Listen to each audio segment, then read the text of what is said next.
The emergency lights bathed the medical bay in crimson as Dr. Vexthar stared at the smoking remains of his scanner. In 40 years of practicing xenomedicine across 12 different sectors, he'd never seen anything like this. Medical equipment didn't just explode. These machines were built to analyze everything from silicon-based lifeforms to beings that existed partially in other dimensions. Yet this unconscious human woman had somehow caused 3 different scanners to catastrophically fail within minutes. Administrator Krell pushed through the growing crowd of medical staff, his reptilian features tight with concern. "What happened here, Doctor?" His voice carried the weight of command, but Vexthar could see the scales along his neck fluttering, a telltale sign of nervousness in his species. "I don't know," Vexthar admitted, his eye stalks drooping with exhaustion and confusion. "I took a standard blood sample. The moment the scanner began analysis, it just overloaded. I've never seen a biological sample cause this kind of reaction."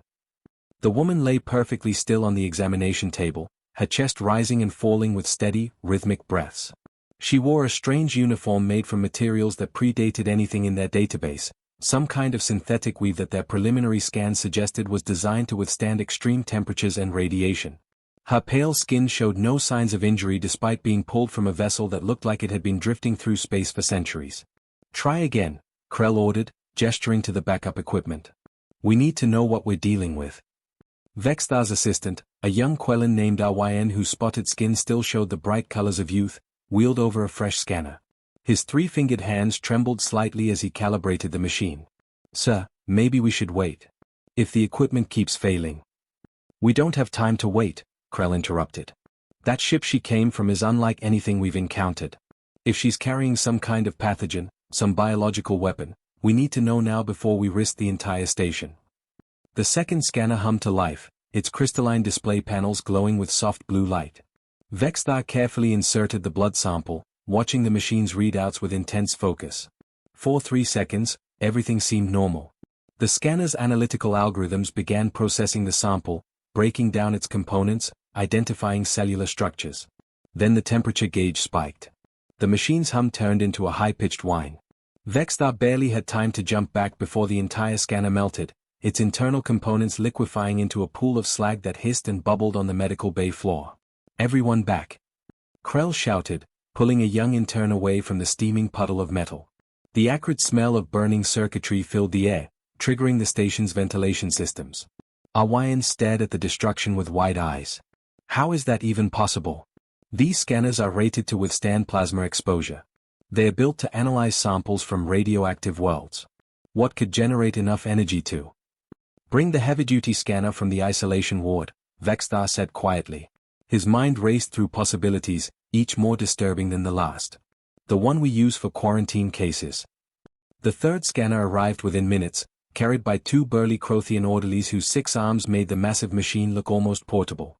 This wasn't standard medical equipment, it was designed for the most extreme cases, the kind of biological threats that could wipe out entire populations. Its shielded casing could withstand direct weapons fire. They set it up at a safe distance from the examination table. Vexthar prepared a fresh sample, his hands steady despite his growing unease. Around him, the medical staff had backed away, watching from behind protective barriers. Even Krell had moved to a safer position, though his pride wouldn't let him leave the room entirely. "Initiating scan," Vexthar announced.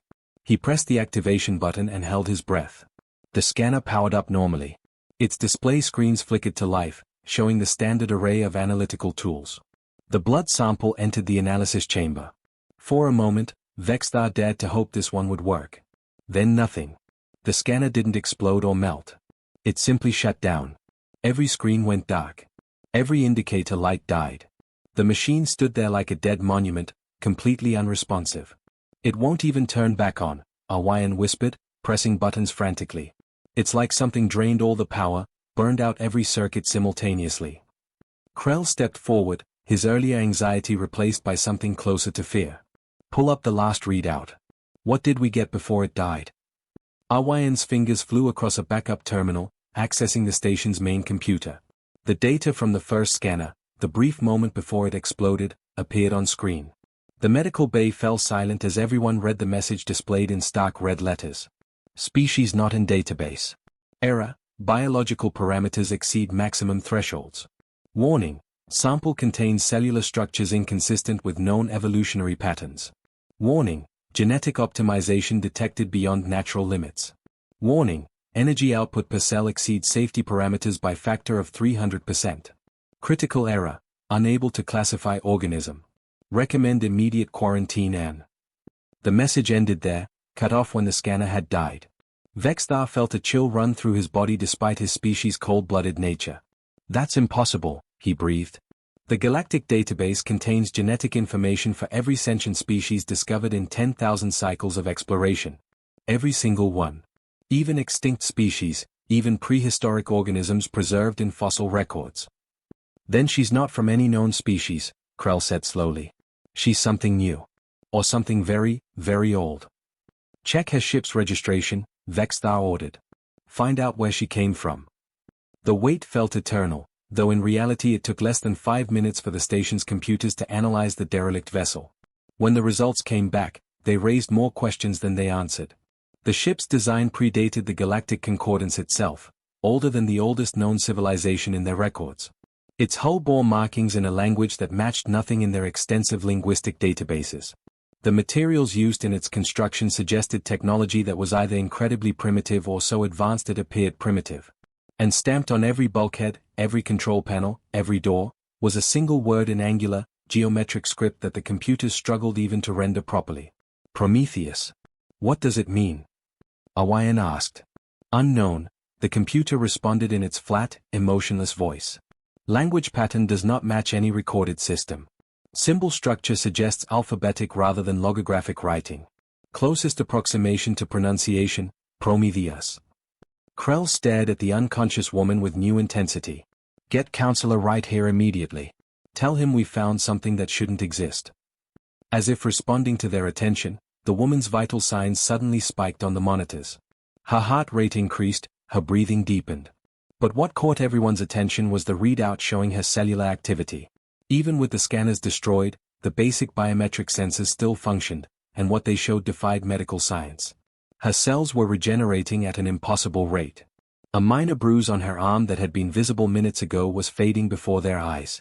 Her body temperature, which had been slightly elevated, was stabilizing to perfect homeostasis.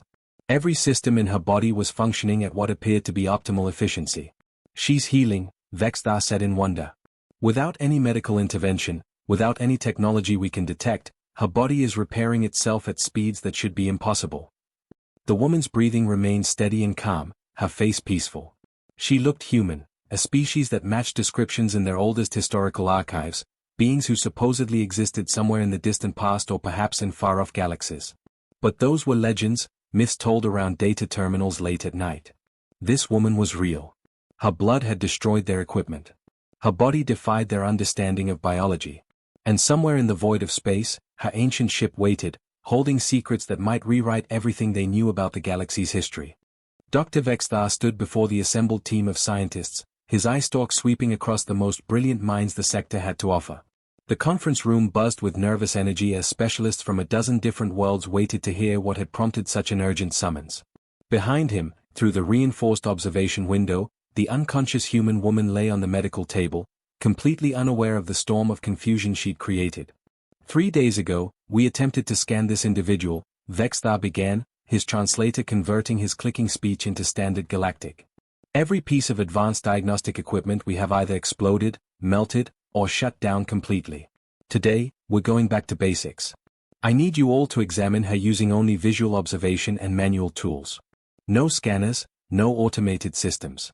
We're going to study her the way our ancestors studied biology, with our own eyes and hands. Dr. Hayes, a mammalian specialist whose fur rippled with shades of concern, raised one of her 6 limbs. You want us to perform examinations like we're living in the Dark Ages? Doctor, with all respect, we have technology for a reason. Manual examination is incredibly limited. Our technology doesn't work on her, Vexthar interrupted firmly. So we adapt. Our YN will coordinate the teams. You'll each focus on your specialty.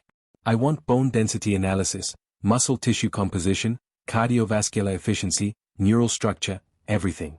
Use diamond-edged blades for samples if necessary. Use microscopes that don't require digital processes. Whatever it takes. The next 3 days became a masterclass in old-fashioned scientific investigation. Dr. Hayes led the structural biology team, using calibrated weights and pressure sensors to measure bone density. What she discovered made her check her calculations 5 times, certain she'd made an error. "This can't be right," she muttered, her fur darkening with stress.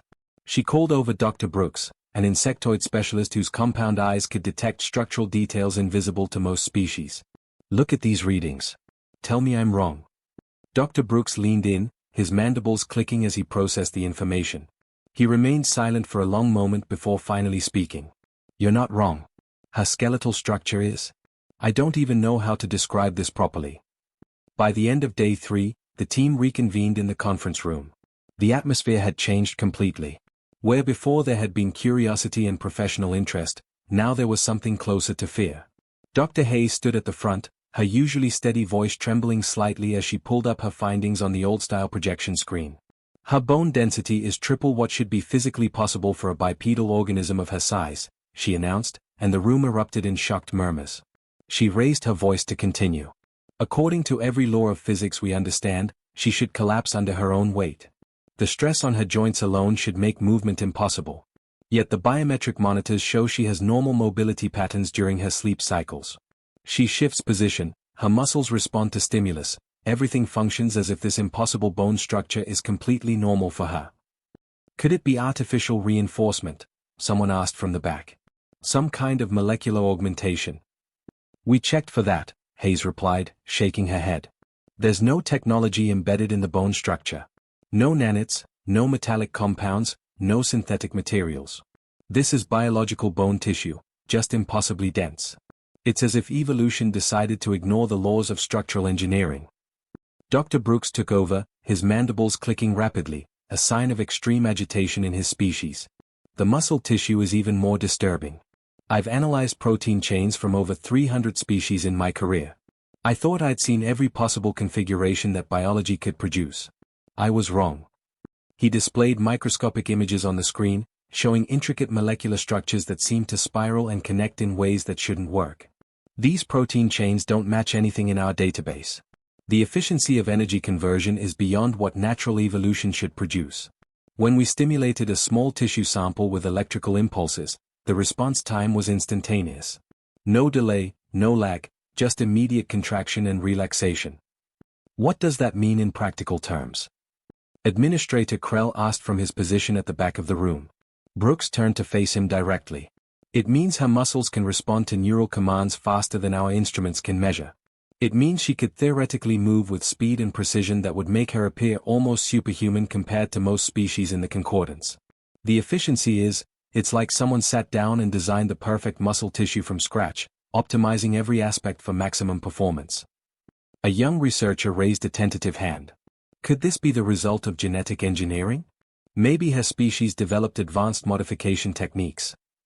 "That was my first thought too," Dr. Hayes admitted. "But genetic engineering leaves markers, specific patterns that indicate artificial manipulation. We're not seeing those markers. Everything about her biology suggests natural development, but natural development that followed rules we don't understand." Vexthar stepped forward, his eye stalks drooping with exhaustion. He'd barely slept since the human arrived, poring over data and trying to make sense of the impossible. "Show them the cardiovascular analysis," he said quietly. A third specialist, Dr. Chen, no relation to any human, despite the similar name, approached the display. His crystalline body refracted the light as he pulled up circulatory system diagrams.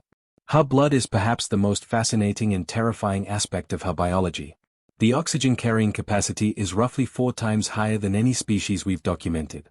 Her blood cells are packed with a hemoglobin variant that's so efficient it borders on impossible." 4 times? Someone gasped. "That would require atmospheric pressure and oxygen concentration that exists only on gas giants or in extreme hyperbaric environments," Chen finished. "Yet according to the historical data we pulled from her ship's computers, her species evolved on a standard terrestrial world with normal atmospheric composition.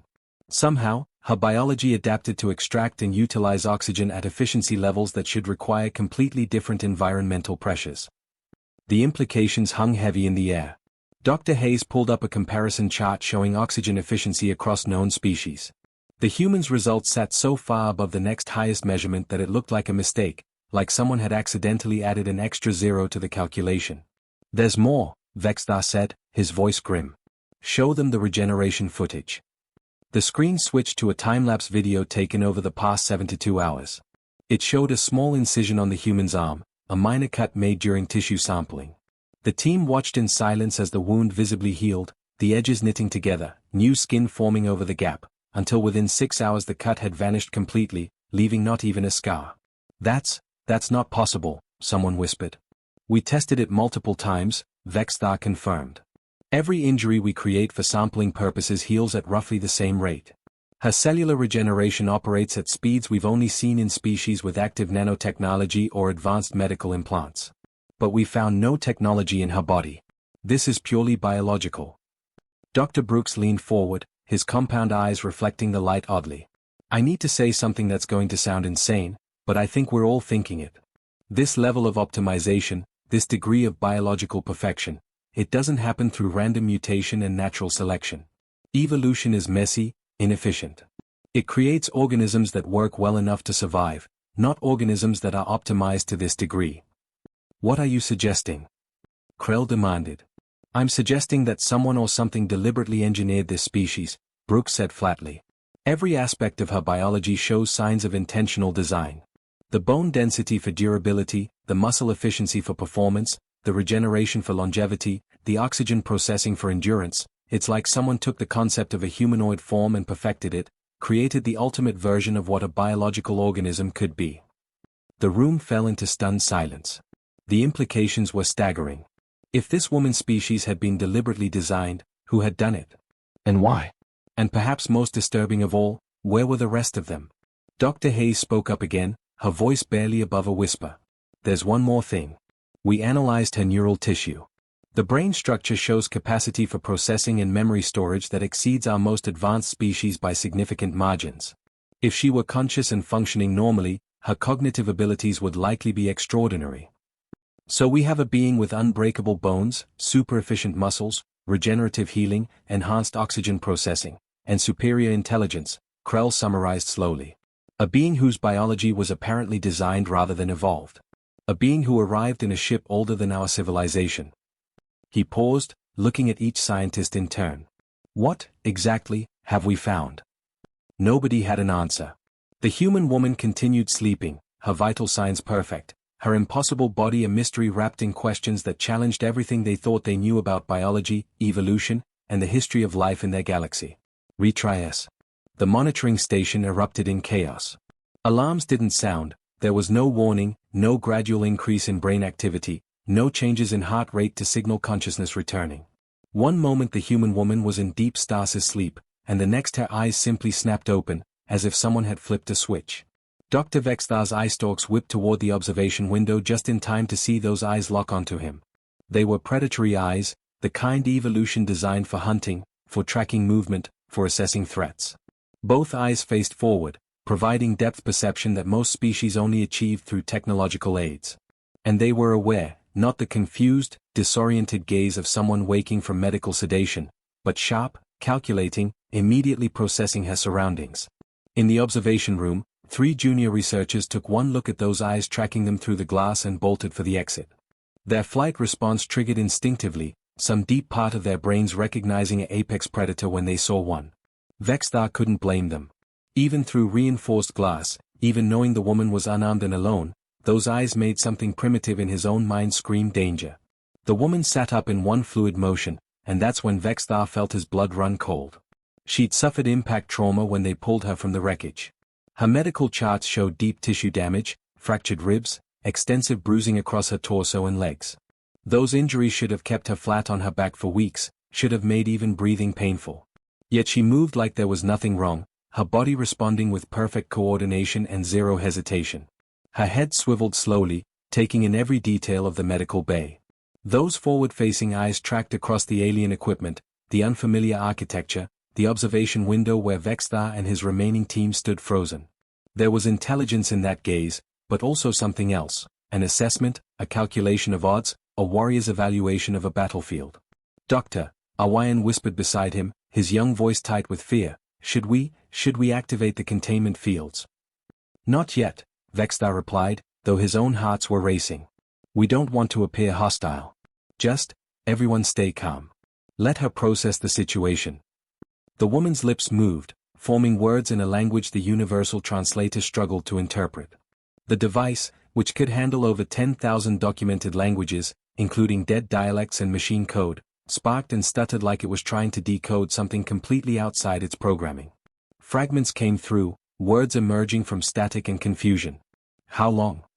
The translator rendered the sounds into something comprehensible, though the syntax was broken, incomplete. Where? My crew. Where? Colony fleet. Dr. Hayes, who'd stayed in the observation room despite her obvious fear, leaned toward the communication panel. Can you understand me? She asked slowly, clearly, hoping the translator could work both directions even if it struggled. The human's eyes snapped to the speaker, locating the source of the sound with unsettling precision. She tilted her head slightly, and Vexthar realized she was listening not just to the words but to the underlying sounds, trying to understand how the translation was working.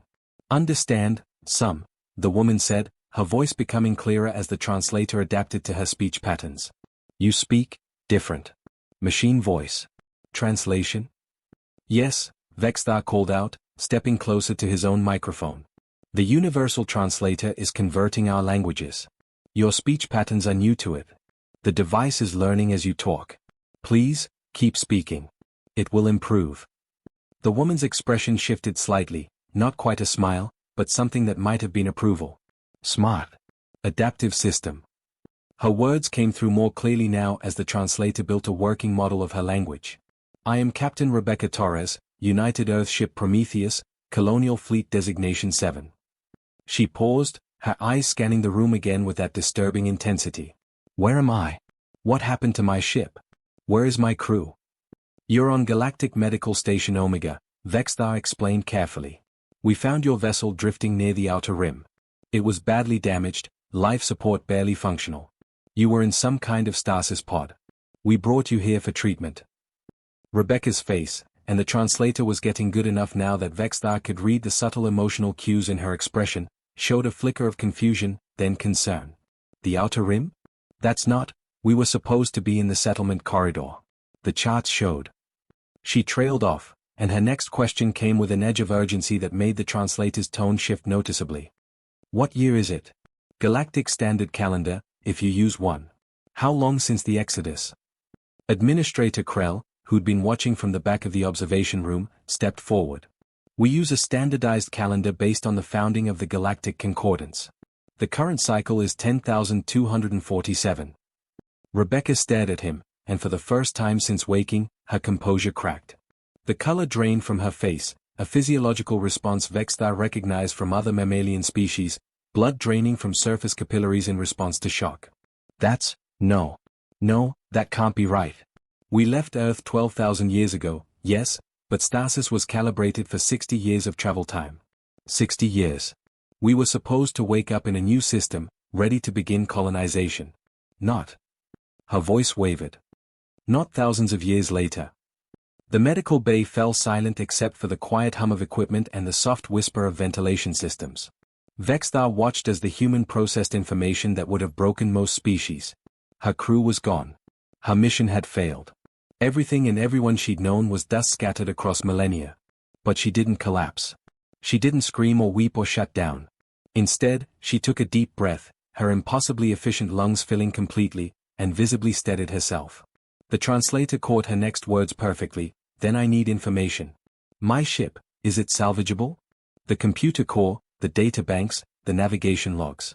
I need to know what happened, where the other colony ships went, if anyone else survived. We're analyzing your vessel now, Krell replied, his tone cautious. But Captain Torres, there are questions we need to ask. Your biology is unusual.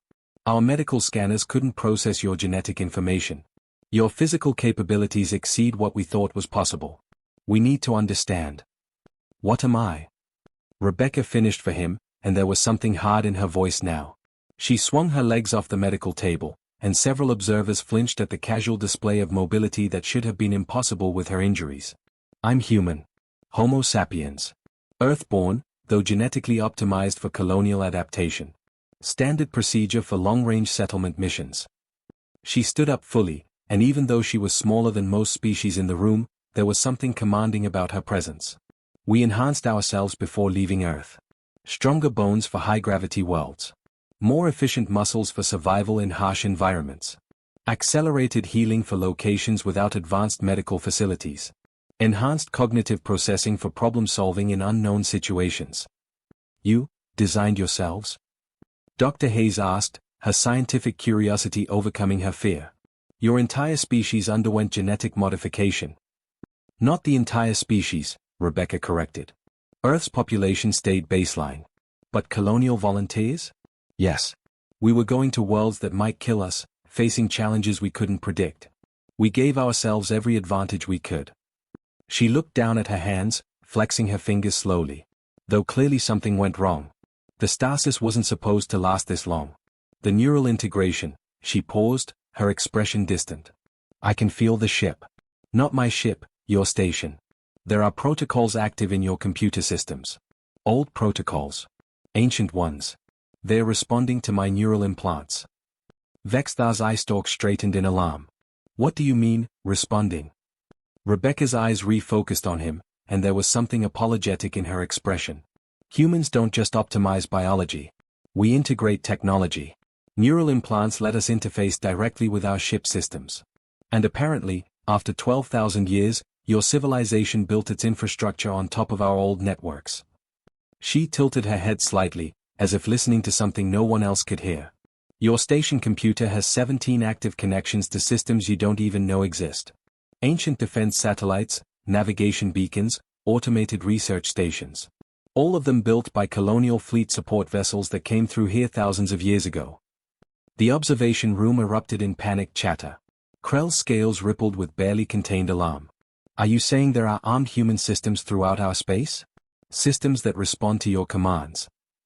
Not my commands specifically, Rebecca said, holding up one hand in what Vexthar was learning to recognize as a calming gesture among her species. They respond to any authorized human neural signature. But since I'm apparently the only human you found. She let the implication hang in the air. We need to find the rest of my people, Rebecca continued, her voice firm but not threatening. 16 other colony ships left Earth. They should be out here somewhere, in the settlement corridor we designated. If their stasis failed like mine did, there could be other survivors. Or. Her expression darkened, there could be answers about what went wrong. She looked at each of them in turn, those predatory eyes missing nothing. So here's my offer. Help me find my fleet. Give me access to your star charts, your historical records, anything that might show where the other ships ended up. In exchange, I'll help you understand the systems that have been sleeping in your infrastructure. I'll make sure nothing activates that shouldn't. And maybe. She paused, something vulnerable flickering across her face for just a moment. Maybe I'll find I'm not the last one after all. The emergency transmission from Sector 4 came through during what should have been a routine shift change. Dr. Vexthar was preparing to rest after another exhausting session with Captain Torres when his communication panel lit up with Priority 1 alerts. The voice on the other end belonged to Professor Thane, a Viridian archaeologist who'd spent 30 years studying a mysterious structure on the moon of Kestel Prime. It's awake, Thane was saying, his usually calm voice pitched high with panic. The structure, the one we've been excavating for decades, it just activated. Lights are coming on throughout the complex. Systems we thought were decorative are moving, reconfiguring. We're detecting energy signatures that shouldn't be possible from technology this old. Vexthar's eye stalk snapped to attention. Professor, slow down. What do you mean it activated? Did someone trigger something during the excavation? No one touched anything. Thane insisted. We were documenting the main chamber when the walls just started glowing. Ancient displays flickered to life showing symbols we've never been able to translate. And there's a sound, a low-frequency hum that's making our equipment go haywire. Doctor, this structure has been dormant for at least 10,000 years. Nothing we've ever done has gotten even the smallest reaction from it. But now it's responding to something, and I don't know what. Before Vexthar could respond, another alert chimed in, this one from Sector 8. Then another from Sector 12. Within minutes, his communication panel was flooded with reports from research stations, archaeological sites, and deep space monitoring posts across 17 different sectors. The pattern was impossible to ignore. Ancient structures that had puzzled scientists for generations were all activating simultaneously. Administrator Krell burst into the medical station's command center, his scales flushed dark with stress. Tell me you're seeing these reports too. Tell me I'm not losing my mind. You're not, Vexthar confirmed grimly, pulling up a holographic map that showed the location of every activated site. They formed a pattern, a corridor stretching across concordant space, like breadcrumbs left by some ancient civilization. They're all activating at the same time. The probability of this being coincidence is essentially zero. Dr. Hayes rushed in from the observation room where she'd been monitoring Captain Torres. Her fur was standing on end, a sign of extreme agitation in her species. It's her, she said without preamble. It has to be. The timing is too perfect. These sites start waking up within hours of Captain Torres regaining consciousness. Show me the architectural analysis, Vexthar demanded, pulling up comparative data on his main screen. What he saw made his blood run cold. The structures now activating across 17 sectors all shared design elements with the Prometheus. The same angular construction, the same material composition, the same geometric patterns etched into their surfaces. They'd been studying human artifacts for centuries without knowing what they were. Captain Torres appeared in the doorway, still wearing the medical gown they provided but moving with the confidence of someone in full uniform. You're getting activation reports, aren't you? It wasn't really a question. I can feel them through the neural link. 17 primary installations, plus about 43 secondary stations. They're all running diagnostic checks, confirming system integrity after long dormancy. You're controlling them? Krell demanded, his hand moving toward the emergency containment controls. Not controlling, Rebecca corrected firmly. They're responding to my neural signature. It's automatic, standard colonial protocol. When an authorized human presence is detected, support infrastructure activates to provide assistance. These installations were built by our advanced ships, the ones that came through years before the colony fleet to establish navigation beacons, supply depots, communication relays. She moved to the holographic display, her fingers manipulating the interface with practiced ease that suggested she understood their technology better than they did. Your civilization built itself on top of our old framework. You probably thought these structures were natural formations or ruins from some unknown precursor race. But they were ours, humanity's network for supporting colonial expansion. Dr. Hayes was frantically checking data streams, her 6 limbs working multiple terminals simultaneously. Captain, I need to ask you something very important. Do any of these installations have defensive capabilities? Weapons systems? Rebecca's expression darkened. All of them. Standard protocol, every outpost needed to protect itself from potential threats. Automated defense satellites, orbital platforms, planetary shield generators. The colonial fleet was moving into unknown space. We couldn't know what would encounter.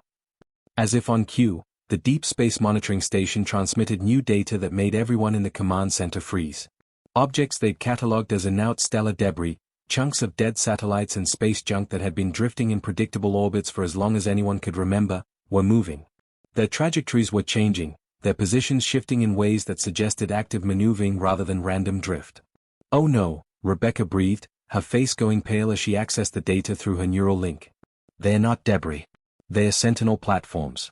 Military-grade defense satellites designed to protect colonial space from hostile intrusions. The monitoring officer, a crystalline being named Vex, pulled up enhanced sensor readings. These objects are massive, each one is at least 500 meters across. And they're not just moving, they're reconfiguring. Panels are opening, what look like weapon ports are rotating into firing positions. How many are we detecting? Krell asked, his voice dangerously quiet.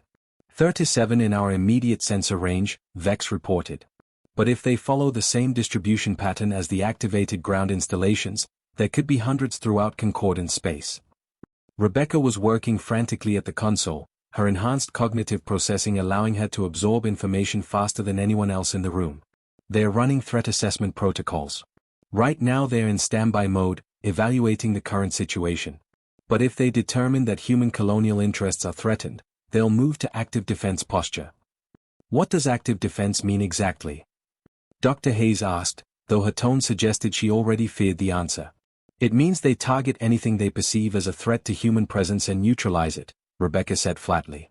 These platforms were designed to crack asteroids, destroy incoming hostile vessels, or... She swallowed hard, orbital bombardment of planetary targets if necessary. Each one carries enough firepower to sterilize a continent. The command center fell into stunned silence. 37 weapons platforms, each capable of planetary destruction, were now active in concordant space. And they were responding to the presence of one human woman who had no idea she'd been asleep for 12,000 years. Can you shut them down? Krell demanded. You have the neural link, can you deactivate these systems? Rebecca's hands moved across the console, her expression growing more concerned with each passing second. I'm trying, but there's a problem. These systems are running on protocols established by the fleet admiral, not colony ship captains. My authorization level can query them, receive status reports, but I can't issue shutdown commands. That would require admiral-to-level access codes, and I don't have them. Then who does? Vexthar asked. Admiral Grant had them. The fleet commander. But he. Rebecca's voice caught. He would have been on Colony Ship 1. If that ship survived, if anyone from Fleet Command is still alive, they could shut this down. But after 12,000 years. She didn't need to finish the sentence. More reports flooded in. The activated installations weren't just running diagnostics anymore, they were communicating with each other, forming a network that spanned concordant space. Ancient data channels that had been silent for millennia were suddenly carrying encrypted traffic. The human support infrastructure was rebuilding itself, preparing for a colonial fleet that had failed to arrive thousands of years ago. There's something else, Rebecca said quietly, pulling up a new data stream. The network is searching. It's sending out query signals, looking for other human neural signatures. It knows I'm here, and now it's trying to find the rest of my crew, the rest of the colonial fleet. What happens when it doesn't find them? Dr. Hayes asked. Rebecca's expression was grim. I don't know. This situation was never part of our operational planning. We never imagined a scenario where only one person would wake up, where the colonial fleet would be lost, where thousands of years would pass. These systems are designed to support human colonization, but there's no colony. There's just me, and an automated network that thinks it's supposed to be protecting human interests in space that's now occupied by hundreds of other species. Krell stepped forward, his scaled face set with determination. Then we need to find your fleet, Captain Torres. We need to locate the other colony ships, particularly Colony Ship 1 with your fleet admiral. Because right now, you're the only human in known space, and your people's defensive systems are waking up all around us. If we can't shut them down properly, if they decide the concordance is a threat to human interests. It would be war, Rebecca finished softly. A war between your civilization and automated systems that were designed to protect humanity against any threat, no matter how powerful. And these systems don't negotiate. They don't consider context or changed circumstances. They just execute their programming. She looked around at the alien faces surrounding her, beings from dozens of species who'd built a peaceful, cooperative civilization in the space her people had claimed for colonization millennia ago. We need to find my people. We need those authorization codes. And we need to do it before these defense systems decide you're all trespassers in human territory. The journey to Colony Ship 3 took 6 days at maximum warp, racing against time as more defensive systems continued awakening throughout concordant space. Captain Rebecca Torres stood on the bridge of the concordance vessel Starwing, watching the toxic green planet grow larger on the viewscreen. According to the fragmentary data her neural link had pulled from the ancient network, this world had been designated Settlement Site 3-7b. It should have become humanity's new home. Instead, it had become a graveyard. The planet's atmosphere was a churning mass of sulfuric acid clouds, its surface scoured by rains that could dissolve most known metals within hours. Dr. Vexthar stood beside Rebecca, his eye stalks drooping with concern as he reviewed the environmental readings. Captain Torres, are you certain you want to go down there? Even with our best protective suits, the conditions are extraordinarily dangerous. Rebecca's jaw tightened as she stared at the planet. Somewhere down in that toxic hellscape was Colony Ship 3, and possibly answers about what had happened to humanity's great exodus. I have to know, she said quietly. That ship carried 3,000 people. My people. If there's any chance someone survived, any information about what went wrong, I need to find it. The landing party assembled in the shuttle bay, Rebecca, Dr. Vexthar, Dr. Hayes, and 6 security personnel who looked distinctly uncomfortable about descending to a world that could kill them in minutes if their suits failed.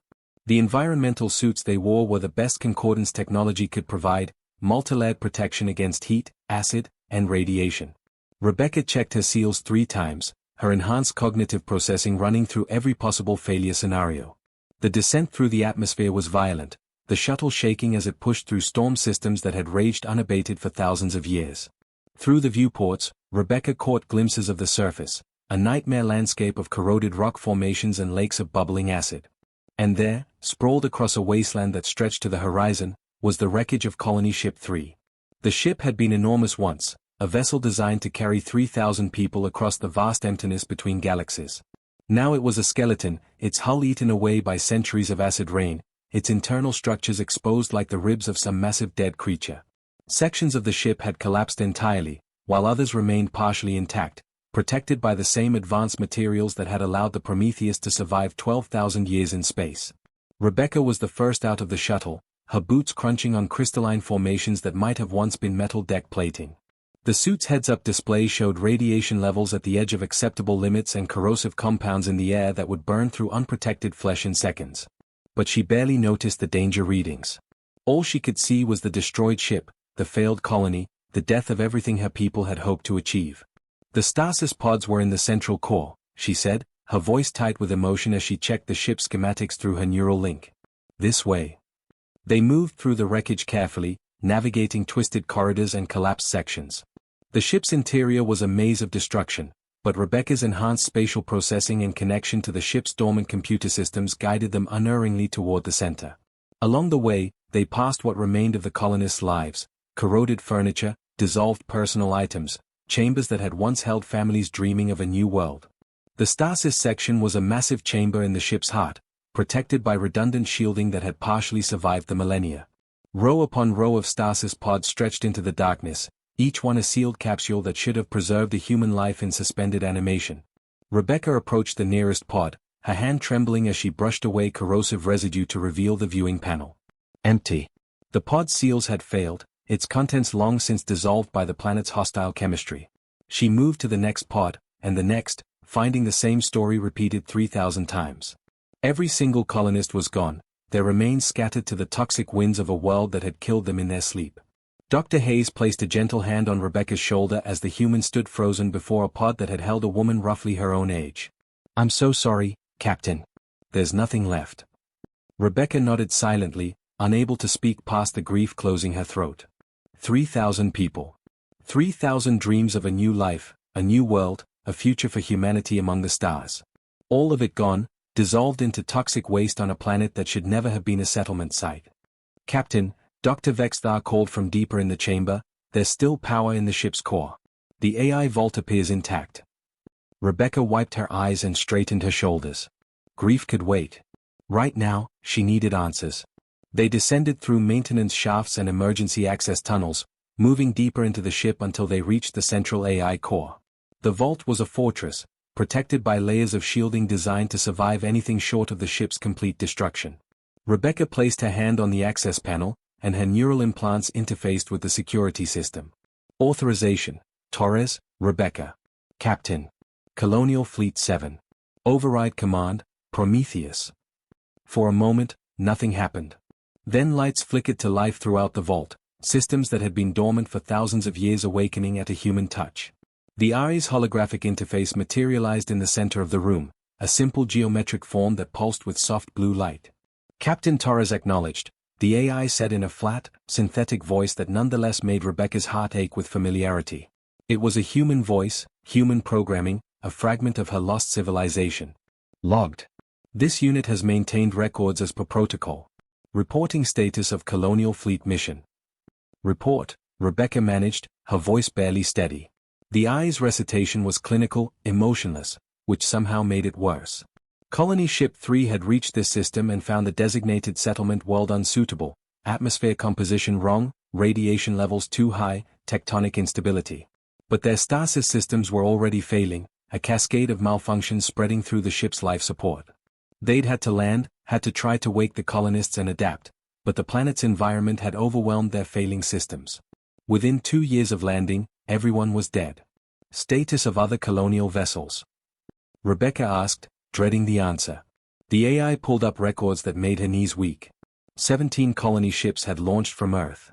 14 had suffered catastrophic failures, stasis malfunctions, navigation errors, collisions with debris fields, systems breakdowns that killed everyone aboard.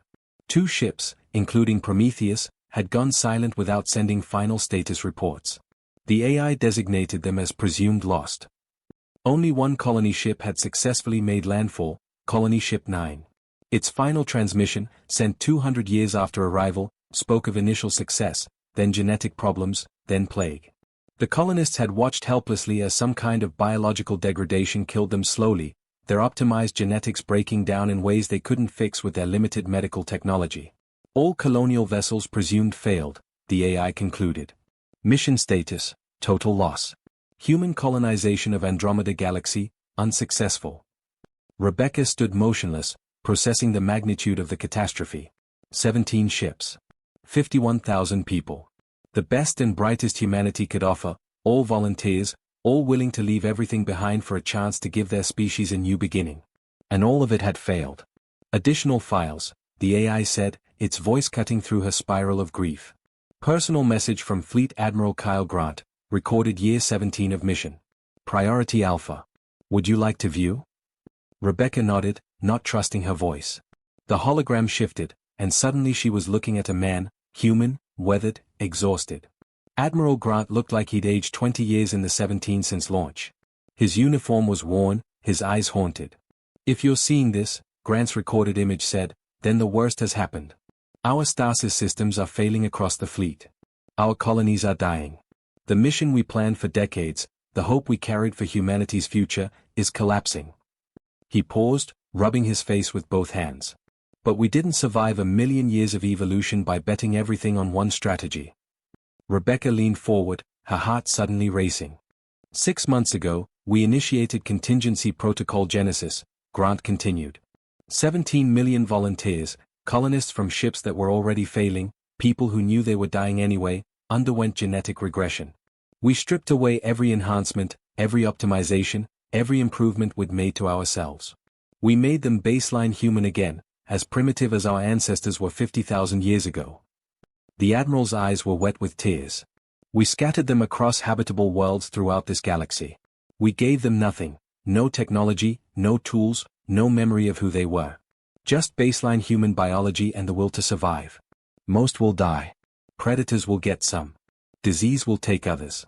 Starvation, exposure, accidents, we know the casualties will be horrific. But some will survive. Some will adapt. Some will evolve, slowly and naturally, the way humanity did the first time. Grant's voice grew stronger. And in thousands of generations, they'll reach the stars again. They won't remember Earth. They won't remember us. They won't know they were deliberately planted on those worlds. But they'll be human, and they'll carry forward everything that makes us what we are, our curiosity, our resilience, our refusal to give up even when all hope seems lost. The message ended. Rebecca stood frozen, her mind racing through the implications. Dr. Vexthar was already pulling up genetic databases, running comparisons that should have been done decades ago but nobody had thought to check. 17 species in the concordance show genetic markers consistent with baseline human DNA, he said, his voice filled with wonder. Diluted, evolved, adapted to different worlds and environments, but the foundation is there. The Quellans, the Viridians, even my own people, we all carry traces of human genetic structure. Dr. Hayes was crying, her fur matted with tears. You didn't fail. You changed the mission. Instead of creating human colonies, you seeded humanity itself into the galaxy's evolutionary process. Rebecca looked at the assembled scientists, representatives of species that carried pieces of her people's genetic legacy. How many species in the concordance have these markers? We'll need to run comprehensive tests, Vexthar said, but preliminary analysis suggests all of them. Every member species of the concordance shows some degree of genetic relationship to baseline human DNA. The variations suggest deliberate distribution across different world types, high-gravity species for dense worlds, low-gravity adaptations for lighter worlds, radiation resistance for harsher environments. Your people didn't just scatter humans randomly. They optimized the distribution for maximum evolutionary potential. The full picture crystallized in Rebecca's mind. Humanity hadn't conquered Andromeda. They'd become it. Every species in the concordance, 400 distinct civilizations, each thinking they'd evolved independently, was actually humanity's descendant. The concordance wasn't just built in human space. It was built by humans, or what humans had chosen to become. She thought about the defensive systems still waking up throughout the galaxy, designed to protect human interests. But what were human interests now?